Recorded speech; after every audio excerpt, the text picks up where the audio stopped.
What's up guys, Guns for Newbies back here, and today I wanted to do a recap on the Terran Tactical Pit Viper. And today the significance of this video is that we have now surpassed 1,000 rounds, and I just wanted to document how that is going. So the plan is we got 1,000 rounds through this gun as of today, actually a little bit more, but we got over 1,000 rounds. We're just going to call this one the 1,000 round review. I plan to update around 2,500 rounds and then 5,000, and then see where we go from there. I'm really waiting to get my Sand Viper back. There is going to be a video from start to finish on that guy, so stay tuned for that one so you can see kind of how my ownership process has went with that one. I'll have a complete timeline. So in terms of this pistol, it's been absolutely fantastic out of the box. The first two shots, I think the first one, after it went out, I think the next one failed to chamber, and then same thing on the second one, and after that it has been completely trouble free. So the first time I took it out to the range, I just took 180 rounds, and then I went back with like whatever I said in the last video, and then I believe it was like 600 or something, and then we ended up taking it, and a couple of my buddies shot it. They probably put about 200 through it, and then I took it back out after I had adjusted the sights correctly, and did probably another 400 or so. So we're well exceeding that 1,000 round count, and I have not even cleaned this gun. So around halfway, I just added a little bit of oil, and that is it. So we're gonna take a quick look at it, get my light a little closer, okay? And then you can see this is the gun. So still, lockup is very, very good. Very minimal movement on the front and the back, which obviously, hopefully after 1,000 rounds, you wouldn't have a gun that's completely shot. But you can see, got quite, I wouldn't say quite a bit, but we do have some carbon buildup inside of the port. I just wiped off the barrel like this, so that's why it looks clean. You can see on the inside of the gun, it is filthy. So, all in all, things I've noticed on this guy, okay, let's get this guy back out of my way. So, things I've noticed on this guy since I have had it in my ownership is around 700-ish rounds, the trigger has broken in phenomenally, okay? Now, what I mean by that, it is super light, super crisp.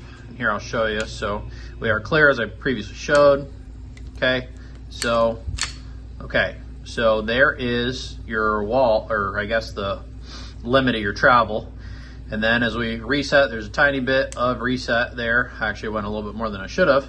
It's got a really nice, for surprisingly how light it is, it's got a nice return for the reset. And generally, when you have a stronger return, you'll have a heavier brake. So I'm not sure how that works, how they did it, but so there's your wall. And then literally you have a little bit of creep and it breaks. And I'm telling you, if it was 2 pounds when I got it, it feels like 1 now. But it doesn't feel like a sloppy trigger, like spongy or anything. You actually have a very nice wall, and as long as you're not pressing hard like that. You got the wall, boom. Wall, boom. So, wall, boom. Very, very little amount of travel. Awesome brake. This has been my favorite trigger I've ever had. I guess since this is an informative channel and I try to help you guys out with your purchases, if this is a gun that you are wanting to get, reliability has been amazing. I will say quality control on this pistol could be a little bit better. A couple things I've noticed. Now, again, you're comparing this to like high dollar pistols. So this isn't really a gripe for me. It's just things that I've noticed. A lot of people compare about the fitment of the grip to the frame. And you can see it's not perfect, right? Got a little bit big of a gap there, in my personal opinion, from beaver tail to the main housing spring, and then it kind of protrudes a little bit over right here. So a couple gripes there. Does it bother me? Absolutely not. I think it's still a fantastic pistol, but this may be something that if you're a snob about it, I suppose, this could be a potential deterrent for you. Next thing is, I think this is more of a quality control thing. I don't think this is pistol to pistol, but this is what I've noticed on mine, is that this has an insane amount of play.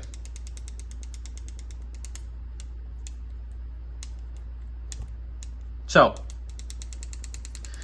and to my understanding, all you need to do is just pull this, you pull this guy out, make sure that detent doesn't shoot out, you capture that guy, and then this will be able to come out, and then the way it works is the levers are like this, and then this guy right here is pinched, and it kind of grabs the other one, so, or vice versa, sorry, so it should go that way.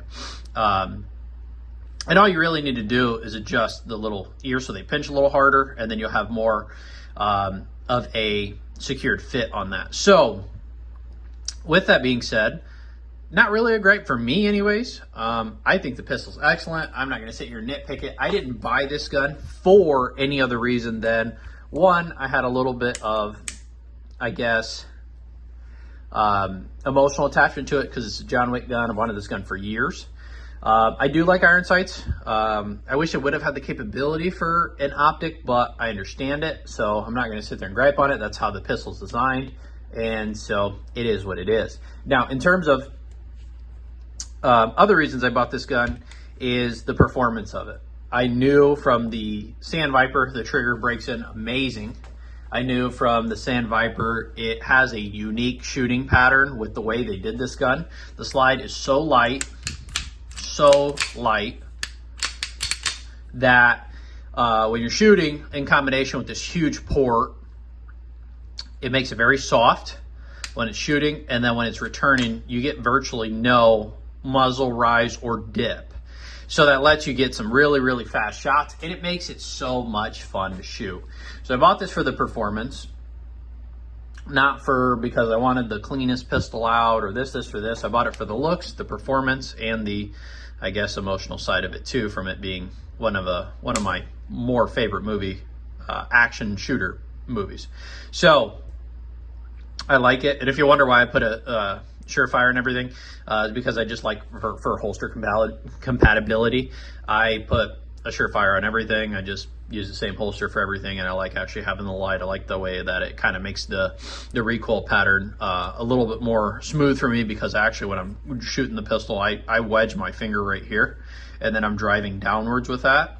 So it kind of just creates like a multi-purpose situation for me. I'm using this as almost like a gas pedal, and then it fits my holsters.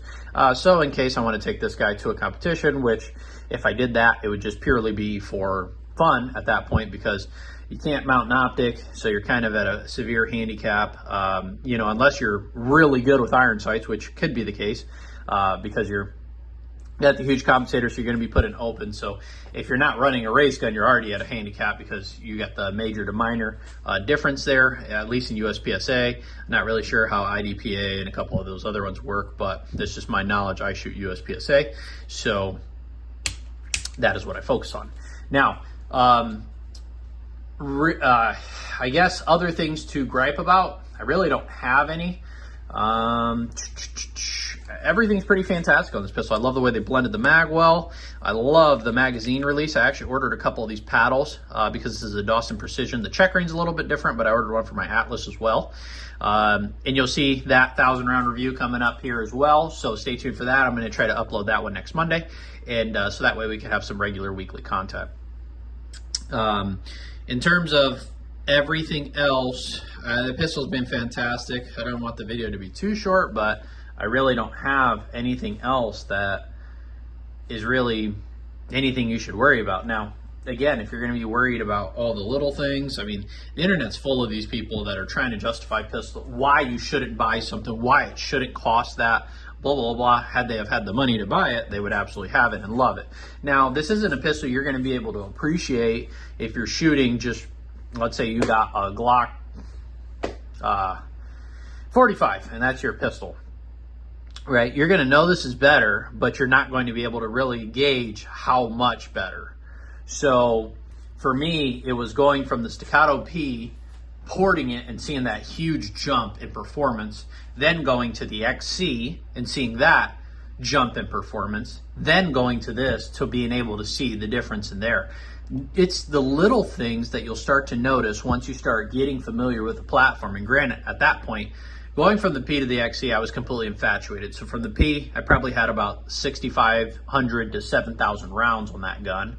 And then to the XC, I probably put, between the two of them that I have, I probably put collectively probably, myself probably about 6,000. So, and I love that gun. I love the way it works. Now, one thing that I've noticed in comparison to this guy, this one for me has a much more expected recoil cycle. So what I mean by that is the pattern of recoil on this one seems to only be vertical, up and down. So it makes it incredibly easy to place follow-up shots. And the thing with the XC is you get a lot of recoil management. However, it seems to swirl around a little bit, and that could, I really don't know what that is. I didn't really feel it until I went from the XC to this gun, and I kind of noticed this one had a much cleaner cycle, if that makes sense. So, and a lot of that stuff is just really user preference.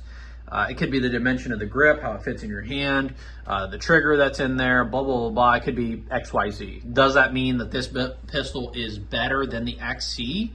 That's not what I'm trying to say. This gun is in a category of its own. I think I actually, after having a lot of different pistols, every single pistol has its own personality in terms of how it recoils, how it responds to shooting, and more importantly, how you react to how it performs. And that's going to be a big factor in a lot of these that a lot of people don't think about. They just think that, you know, because you have to figure it. You could have close to the same body weight as somebody, but you could have double the hand size. You could have longer arms than they do. You could have all these things that are going to change your grip, change your recoil, the way you feel recoil, things like that, depending on your grip. Do you lock your elbows? Do you hold it in closer? Are you see where I'm going with this? You have a lot of variables here to where things are going to be different. Now, with that being said, that's what I'm feeling with this guy. For my style of shooting, I felt this was a better match, which is why I also got the Pit Viper. I got the Sand Viper because I wanted the super low optic cut. I don't like the holdovers, and the Sand Viper is just amazing for that. And then I got this guy because I wanted the John Wick gun, and I liked shooting the Sand Viper so much. All in all, do I think that you'll be dissatisfied with this purchase? No, I do not. We're going to wrap up this video here. If you like the video that you saw, please remember to like, subscribe, and if you want to become a supporter of the channel, there is a link in the description to become a supporter via Patreon. So thank you guys so much for watching. This has been the 1,000-round review for this guy, the Taran Tactical Pit Viper, and we're going to keep going with additional content. And at some point, we're going to get set up so that way I'll be able to actually physically be on camera and get all this stuff done. We're in the middle of renovating my office room in where I have all my stuff, and so it's kind of hectic. And I've just had the stand that I've been recording on, so I'm just going to roll with this for a little while longer. But we're going to be able to get some other stuff. I plan to get some actual range footage up close when I'm shooting this gun, so you guys can just see how flat this gun is, and that will come up in the next range review. We'll try to get between 2,500 to 3,000 before we make another one through this one, and then we'll try to kind of document the Sand Viper as well. Obviously, it takes some time to put a lot of rounds like that through a pistol, and especially when I'm doing multiple at the same time. So I'm going to try to fill in some of the other videos that are upcoming to the channel in the meantime with some other different content. So just stay tuned for the future. It might take a little bit to do all that because, again, we're working on the Atlas, we're working on this guy, we're working on the Sand Viper. I have a video upcoming for my Staccato XC, so you guys can see what the difference is like from the regular grip to a Chile stainless steel that I just got DLC coated. So we got a lot of ideas, a lot of stuff that's in the works. However, there's only so much that I can do between my job and everything else that I have going on here. So stay tuned. We're going to upload some videos of pretty much everything and how, this stuff is going to help you guys in the future, hopefully, make a decision whether you want to purchase a pistol, whether you want to do an upgrade to a pistol, whether it's necessary, waste of money on my micro survey, whatever the case may be. So stay tuned, and we'll keep going from there. Thank you so much for tuning in.